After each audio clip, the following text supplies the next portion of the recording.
Got the car all jacked up here.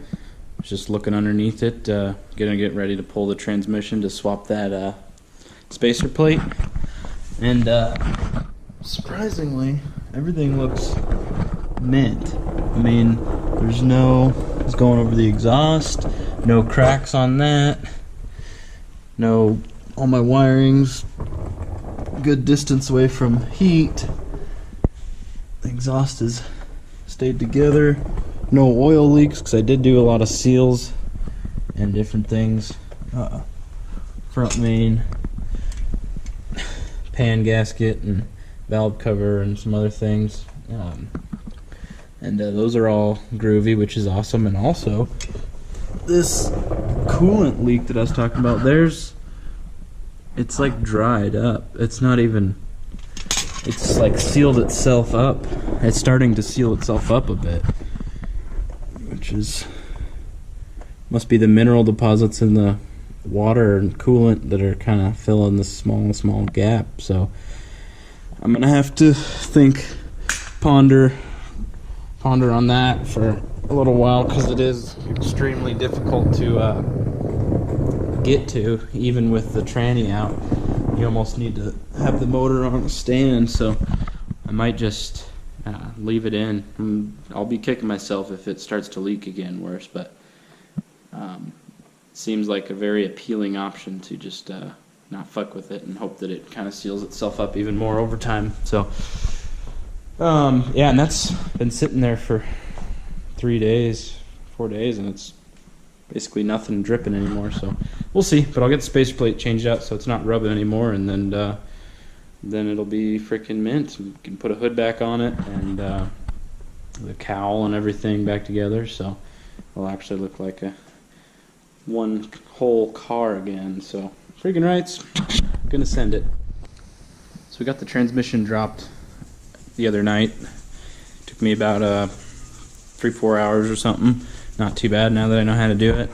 And as I was pulling it down, the slave cylinder just came completely apart on me.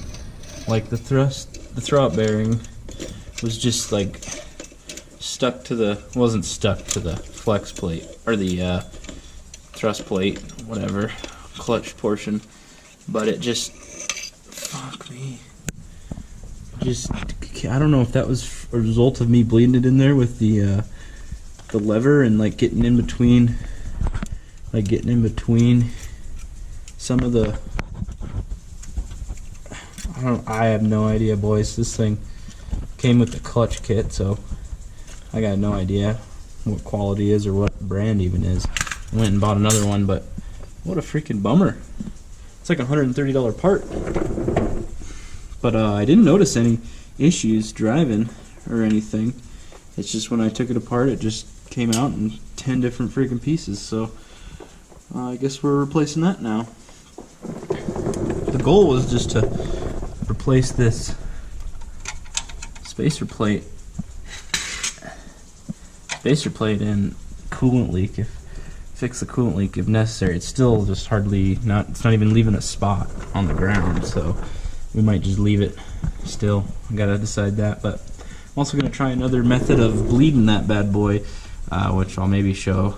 I'm gonna attempt to just use a cheap puller set, and then get some longer bolts to bolt onto the mounting points for the slave, and just bleed it that way before I even put it in there, because I made this custom clutch line really long so I can connect it with the transmission basically on the ground, and then I can get to the slave cylinder to bleed it before it's even up in the car, now that I know how to bleed that slave. So son of a diddly, just broken.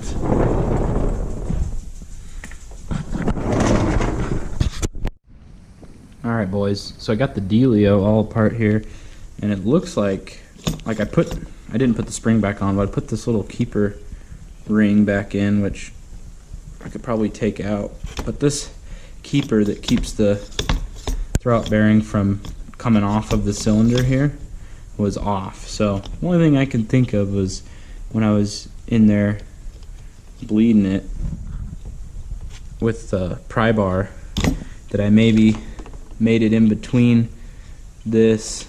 Instead of pushing back on this, maybe I accidentally pulled, maybe when I was pulling back or pulling out, I hit this keeper and it just came apart on me. So I'm assuming it was my fault because that's the most likely scenario. But yeah.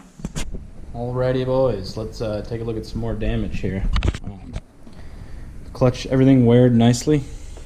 No abnormal wear points or anything, which is super awesome.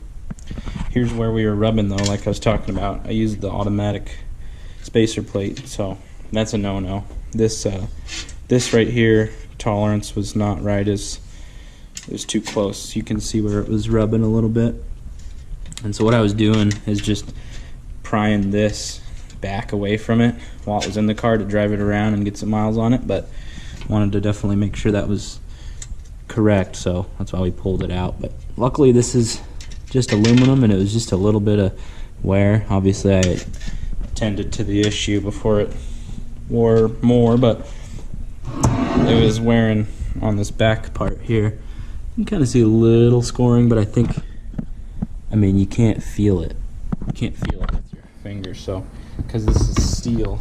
This is a steel flex plate or flywheel, and that's an aluminum spacer, so that's good. But it was, yeah, it was spinning on there like that on the back part of the flywheel there and rubbing, so not a huge deal at all. Pretty minimal amount of damage, but we'll get the correct one on there, and I'll show you just how different they are. And can't believe I put the wrong one on. It's pretty comical, but yeah, here's the correct one that got shipped. Luckily this one got shipped with the transmission, otherwise I wouldn't have had one. But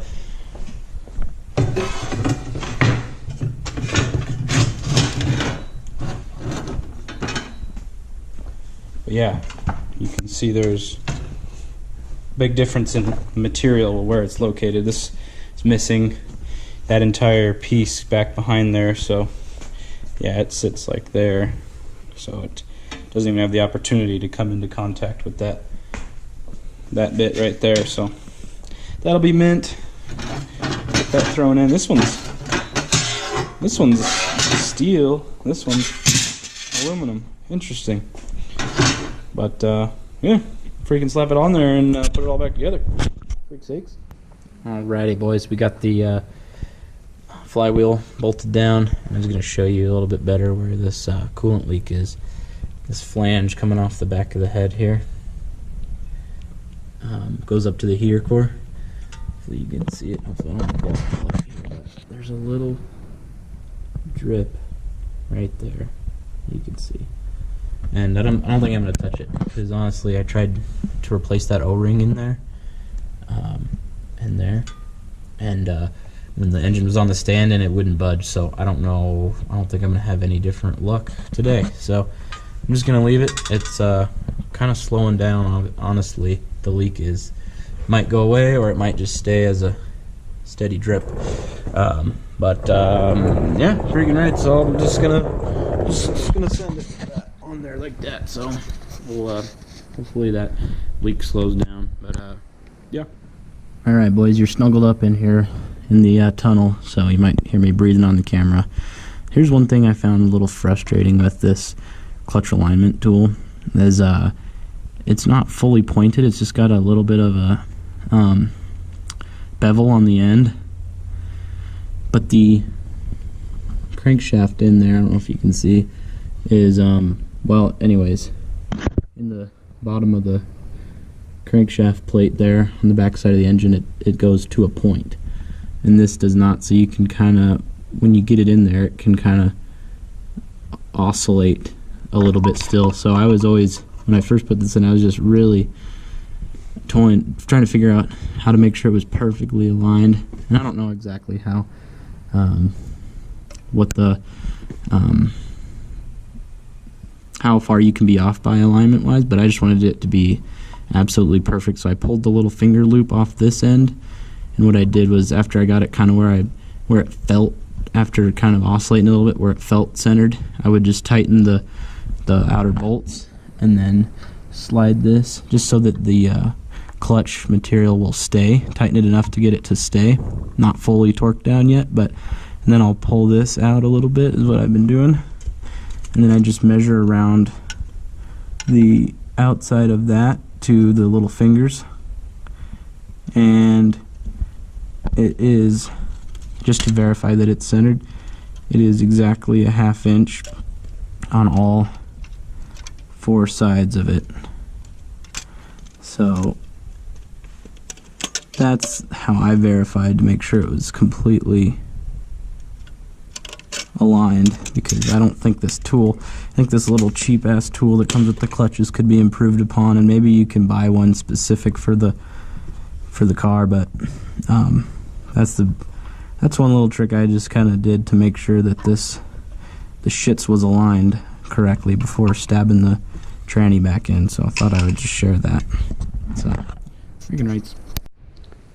So we got this transmission put back in, and we got the right spacer plate in it, and I think I said earlier, we're gonna leave that coolant leak because it's not really leaking anymore. It's such a slow leak that it's not even making a puddle on the ground at all. So I just say fuck it, because it's super difficult to get to. So we'll put the cowl back on and the hood, and then as I was just been working under there, putting it together and what have you, I noticed a potential weak spot in this bracket that I put together. Of course, I haven't been pushing it hard, and there's been 0 issues. I mean, there's no cracking or anything like that, but this piece right here, so the diff sits like this, and the torque would be transferred in a fashion such as this, basically twisting this piece. So I've got, as you can see, I've just got 2 plates transitioning to this, which goes upwards. So a lot of that torque is going to be, wanting to twist and bend this. And I've got these 2 pieces right here, gusseted together right here, as they weld onto this flat piece right here. There's a little gusset there that kind of ties them together. But these 2 flat pieces that go around the bushing are not in any way, they don't have any reinforcement for side twisting.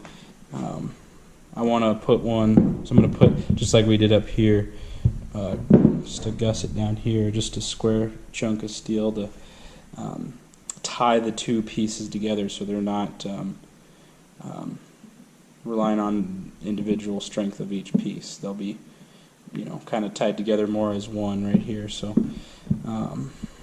don't really know if that's necessary, but it's easy enough, and I can just see the torques being transferred and possibly causing a crack or making this weak right here. So anyway, so I'm gonna do that and then slap it back in and put this bitch back together. I also got the TIG welder that I purchased came in, so that's pretty slick. We'll have to learn myself how to do that freaking shit and see how that goes, because I want to TIG weld some stainless steel exhaust work on the Lightning to connect up to the new headers. I was going to get it over to a shop, but then just a lot of breakdown of communication with the shop, so they're just really hard to get anything done with. So I just said, fuck it, I'll just learn how to do it myself and then teach. So yeah, that's what I'll do with that. Want to get the car kind of back on the road. The Lightning I can pull in and out, and I finally got the option file that I was been waiting on for fast, so that's pretty mint. Yeah, so I been waiting on some things here lately, honestly, in the mail, and now they're all starting to show up, and now I got a bunch of shit to do, so freaking nice.